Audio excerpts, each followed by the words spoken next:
¿Cómo están? Ya nos vimos en la mañana, pero volvemos a cargar pila en la tarde. Bendito sea Dios, qué bueno. La verdad es que siempre que voy en la mañana que vamos a la iglesia, estoy atento al mensaje de la pastora. Es una forma de automedirme, ¿no? Cómo andamos de conexión. Y lo que les platicaba la semana pasada o la antepasada, que decía, yo esto lo escribo entre los jueves y los viernes. O al menos ya lo tengo en la cabeza. Y el sábado ya nada más le doy forma, ¿no? Y pues hasta ahorita, gracias a Dios, vamos en el mismo canal. Eso no quiere decir que un día de esto a mí Dios me diga, escribe una cosa y el mensaje de la mañana sea un poco diferente. Pero hasta ahorita ahí vamos caminando, ¿no? En la mañana, ¿se acuerdan de qué hablaba la pastora? Bueno, en general, ¿no? De profecía, ¿no? De profecía. Decía profetiza.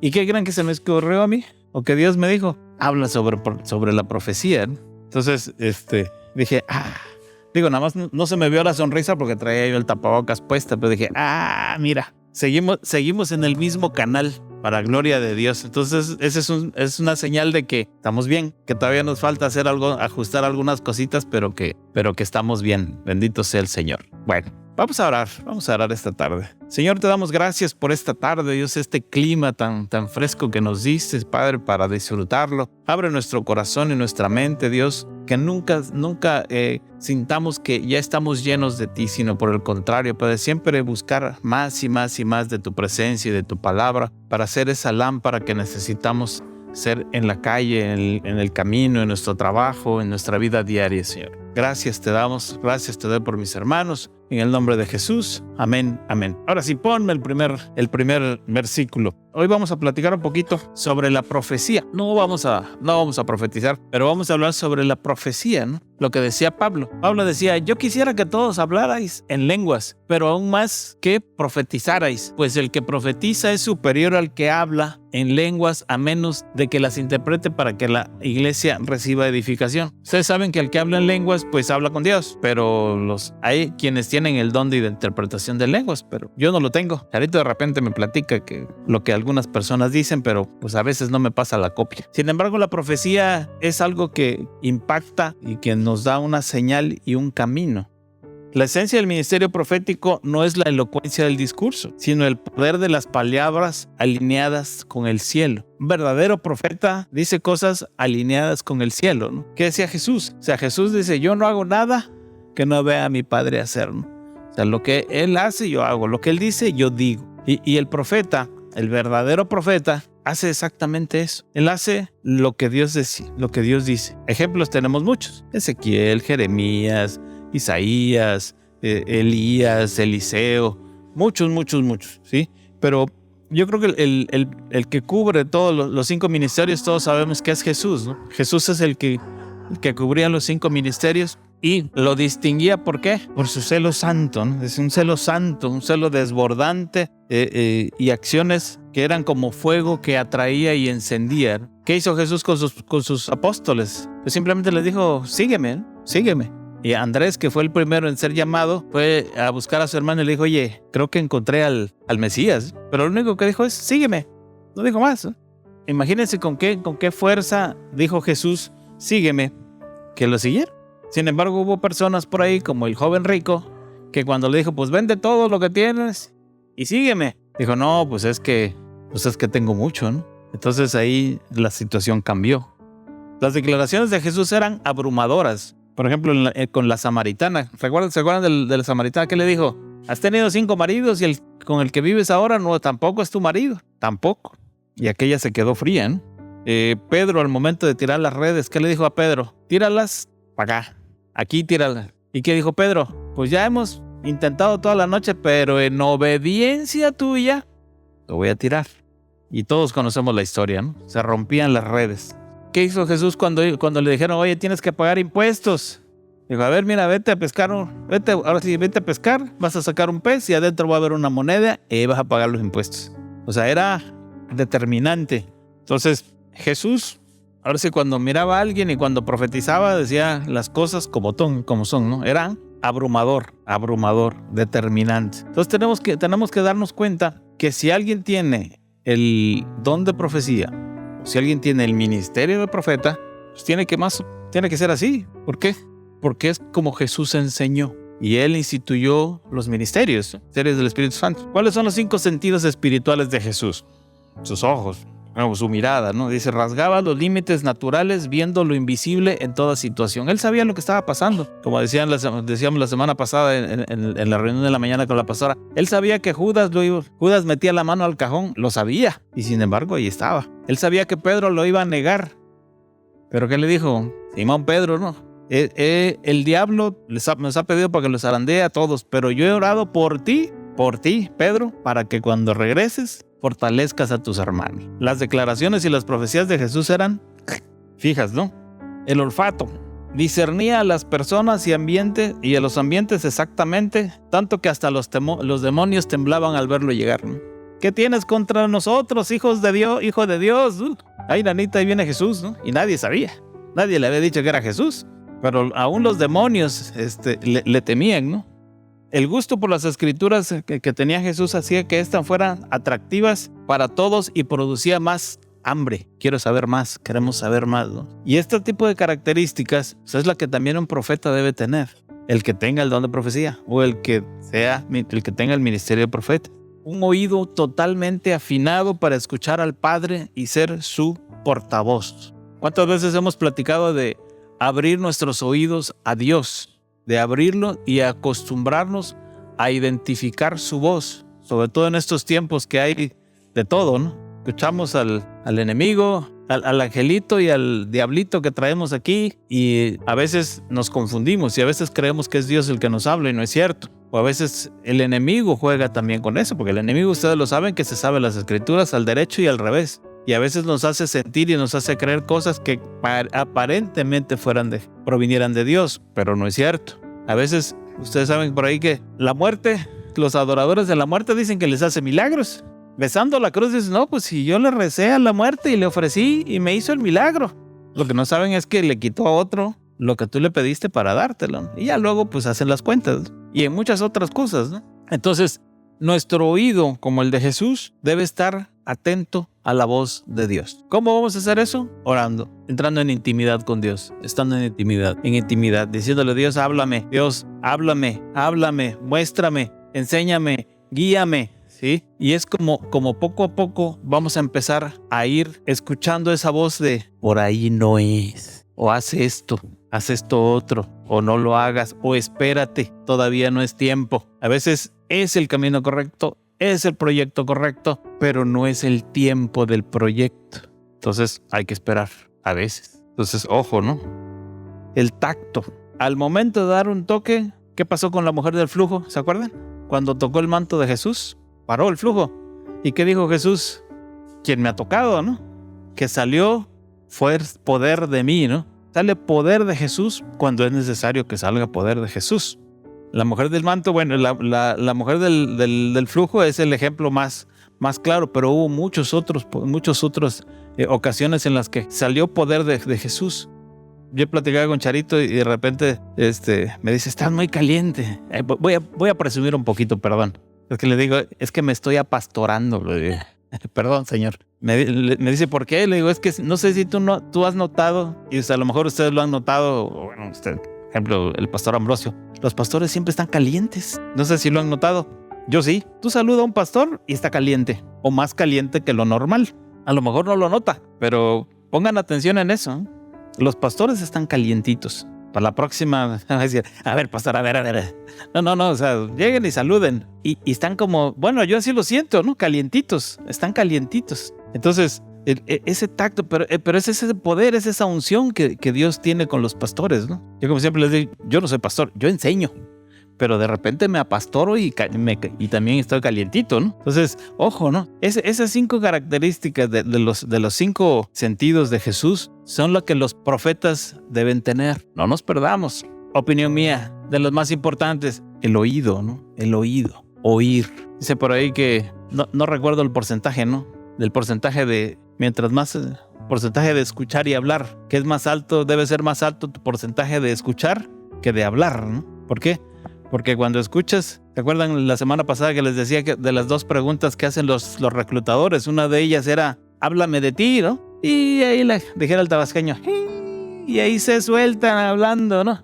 Pues yo hice esto, acá fui, subí, bajé, compré, vendí esto, ta, ta, ta, ta, ta, ta, ta, ta, ta, ta, ta, ta. Entonces lo que está haciendo es, el reclutador es escuchar. Y con esa escucha va sacando sus conclusiones, ¿no? Este sí sirve, este no sirve, este de lengua se come un plato y este sí es bueno, ¿no? Fíjense que dice por aquí.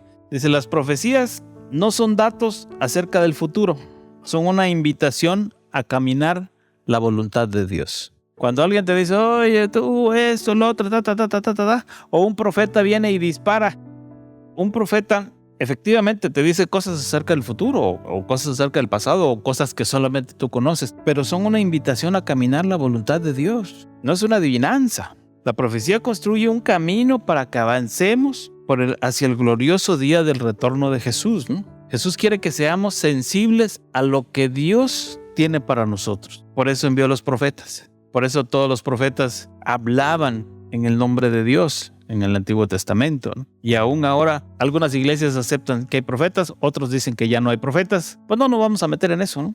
Pero lo que sí es muy importante es, ¿qué me dice un profeta? Le hago caso. Hemos visto cientos de casos que el profeta te dice, todavía no. Y uno, ahí está. Y luego dices, Dios, ¿por qué me abandonas? Pues yo te dije que no. No te dije no al final. Te dije todavía no. Entonces, ojo, ¿no? El secreto de un profeta no está en su boca. Está en sus oídos.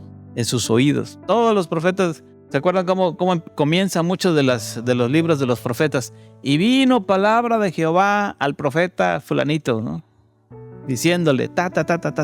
¿Y qué es el profeta? Lo que él oyó, iba y lo decía al pueblo, ¿no? El caso de Jonás, ¿no?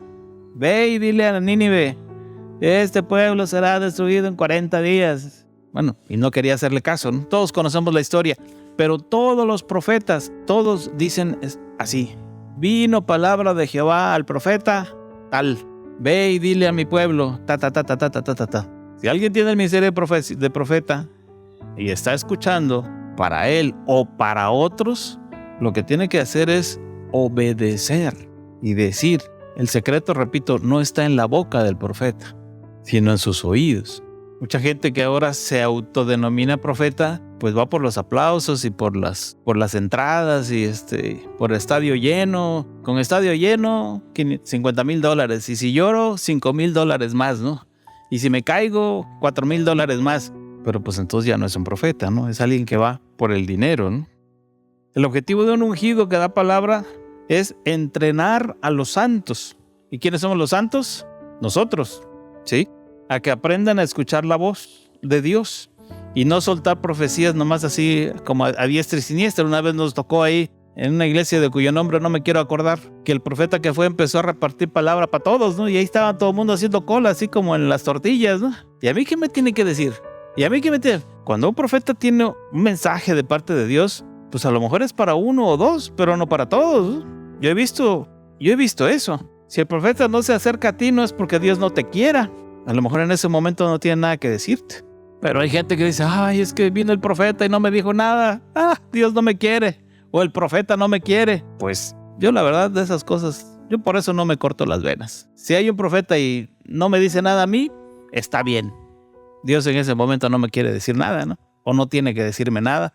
O estoy trabajando en lo que Dios me dijo desde antes, ¿sí? Es importante instruir ¿a quién? A los chiquitos y a los adolescentes en el discernimiento de la voz de Dios.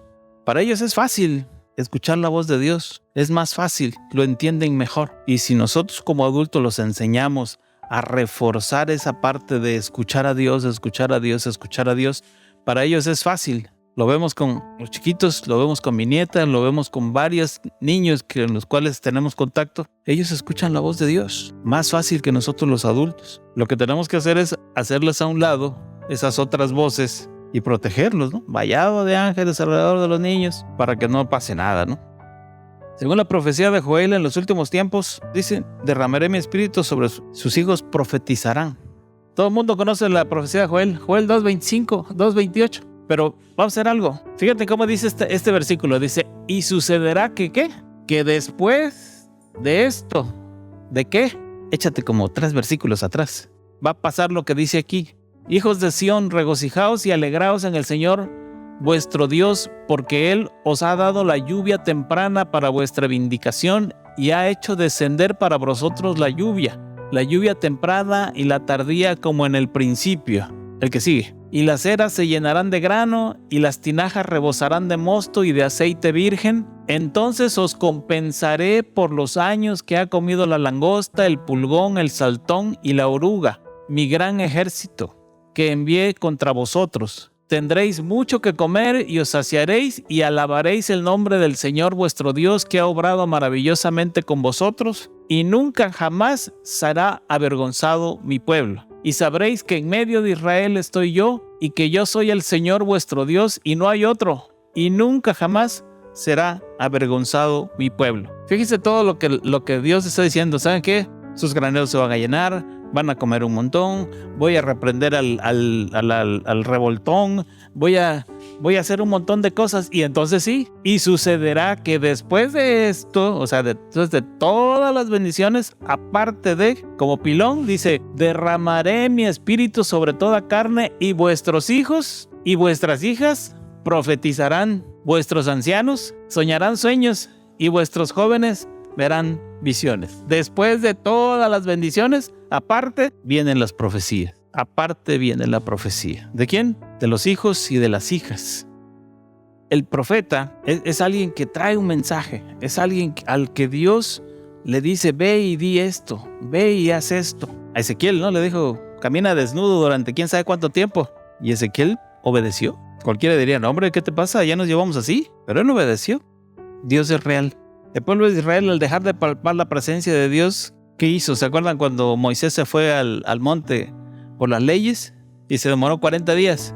Se empezaron a poner inquietos, ¿no? Y le dijeron a Aarón, pues haznos un becerro. Necesitamos algo a quien adorar, ¿no? Alguien a quien adorar. Y hicieron un becerro. ¿Pero por qué? Porque estaban olvidando de Dios. Entonces, ojo, ¿no?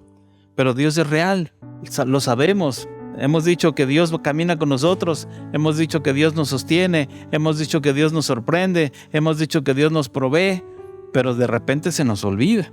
Salmo 115, ¿qué dice el Salmo 115? De repente empezamos a creer en la luna llena, en el listón rojo, en el becerro de oro, en la sábila cortadita y quemadita y cosas así, pero el Salmo 115, versículo 4. Son de plata y de oro y obra de mano de hombre. Tienen boca y no hablan. Tienen ojos y no ven. Tienen oídos y no oyen. Tienen nariz y no huelen.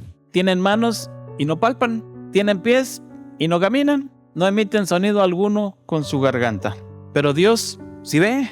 Dios sí oye. Dios sí huele, Dios sí toca, Dios sí camina, Dios sí habla. Y lo hemos visto todos en nuestra vida. Nos han hablado, ¿sí? Nos oye. Dios sí toca, Dios huele. De repente sentimos aromas sabrosos, ¿no? Sí. Aroma de flores, aroma de cosas que dices, ay caray, ¿qué será? A veces sentimos aromas bonitos, ¿no? Entonces, Dios es real, Dios existe, que no se nos olvide. Los profetas se encargan precisamente de ratificar y decir, Dios existe, Dios sí ve, Dios sí nos toca, Dios sí nos acompaña, Dios está con nosotros. No se olviden de eso, es importante, ¿no? La religiosidad es el fruto de saber mucho, pero no experimentar a Dios. Yo me puedo saber la Biblia al derecho y al revés, pero si solamente la leo como carrerilla, pero si no experimento a Dios, si no hay versículos que me saquen las lágrimas o que me hagan arrodillarme o que me hagan levantar las manos, ¿de qué sirve, no? Como Nicodemo o como los fariseos sabían la Biblia. ¿Y qué hacían? Es que tienes que pagar el diezmo hasta del comino, creo, ¿no? Es que no puedes salvar a tu animal si se va a un barranco y déjalo si es día de descanso.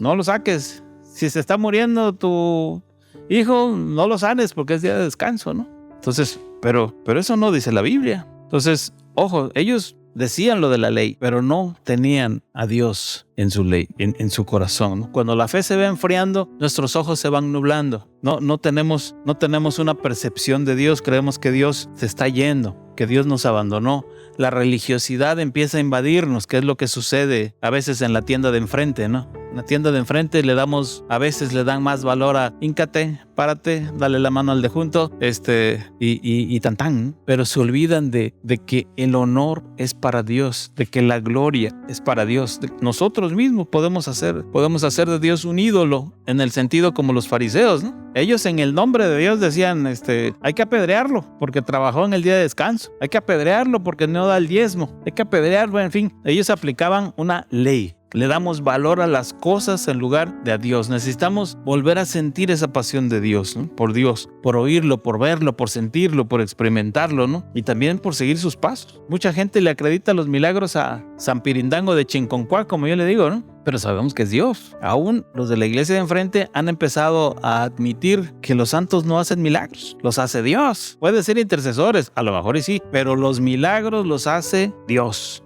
A Charbel le piden un milagro y por cada milagro van y le ponen un listón al santo, ¿no? En la iglesia, y ahí lo tiene lleno de listones, ¿no? Entonces le acreditan los milagros al santo, cuando los milagros son de Dios, y es donde Dios nos empieza a abandonar.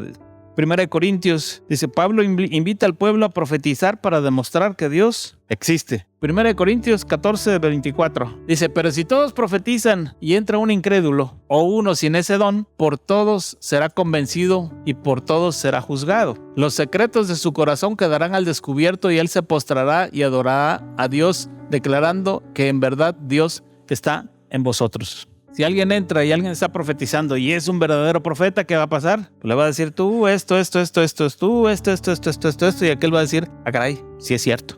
Y va a caer de rodillas, ¿no? Pero tiene que ser real. El poder de lo profético no es la exaltación del profeta, sino la manifestación de Dios. Otra vez, cuidado, ¿no? Cuidado. Esos profetas que de repente empiezan a perder el piso, empiezan a monetizarse y empiezan a buscar querer llenar su ego. Pero dice que el poder de lo profético no es la exaltación del profeta, sino la manifestación de Dios. Aprender a recibir las instrucciones celestiales a través de nuestros sentidos espirituales. Cuando tú estás orando, arrodillado, no sé, a la hora, como tú acostumbres orar, Dios te va a hablar y Dios te va a decir esto. Actos, palabras, movimientos. Y el Espíritu Santo se mueve. Como decía Elías, ¿se acuerdan qué decía Elías? Vive Jehová en cuya presencia estoy. Solamente él, que traducido más o menos en checoslovaco, dice, porque yo estoy en su presencia, puedo dar evidencia que Dios está vivo. ¿Cómo se llama eso? Porque yo estoy en su presencia, puedo dar evidencia que Dios está vivo. O sea, estoy dando testimonio. Lo que platicábamos la semana pasada o la antepasada, ¿no? ¿Qué tengo que hacer? Dar testimonio de lo que Dios hace en mí. Dar testimonio de que Dios me dijo esto. Obedecer el gran mandamiento. Predicar la palabra. Juan 4:39. Ya para terminar. ¿Qué pasó cuando Jesús le dijo a la samaritana, has tenido 5 maridos y el que tienes no es tu marido? Y en fin, la samaritana se fue y les dijo, oigan, hay un cuate ahí que me dijo todos mis secretos. Dicen que fue la primera predicadora de la historia, ¿no? La samaritana. ¿Por qué? Porque dice, y en aquella ciudad muchos de los samaritanos creyeron en él por la palabra de la mujer que daba, ¿qué? Testimonio. Diciendo, él me dijo todo lo que yo he hecho. ¿Quién? Jesús en su faceta de profeta. Amén. Profetizar, escuchando más que hablar. Y aparte, obedeciendo y dando testimonio. Cierra tus ojos un momentito. Dicen que cuando Elías hizo caer fuego sobre el holocausto, el pueblo dijo, viendo todo esto, se postraron y dijeron, Jehová es Dios. Tenían dudas. Jehová es Dios. Jehová es el Dios. Nosotros a veces tenemos dudas, aún siendo cristianos, de lo que Dios nos dice, de lo que Dios hace con nosotros. Pero yo creo que lo que tenemos que hacer es aguzar nuestros oídos. En medio de la tormenta, en medio de la tribulación, aguzarlo, o sea, afinarlo y decir, ¿qué me estás queriendo decir, Señor? ¿Qué me estás queriendo decir? Lo que está pasando en mi vida, ¿por qué está pasando? A lo mejor te autoprofetizas, o a lo mejor Dios te está diciendo cosas que no quieres oír, o que no quieres entender, o que no quieres o que buscas justificar de alguna manera. Pero Dios te está hablando a tu vida. En esta casa hemos dado testimonios, muchos, de lo que Dios está haciendo en nuestras vidas. De hecho, el Señor soberano nunca hace nada sin antes revelar sus planes a sus siervos, los profetas. Amós 3:7. Nueva traducción viviente.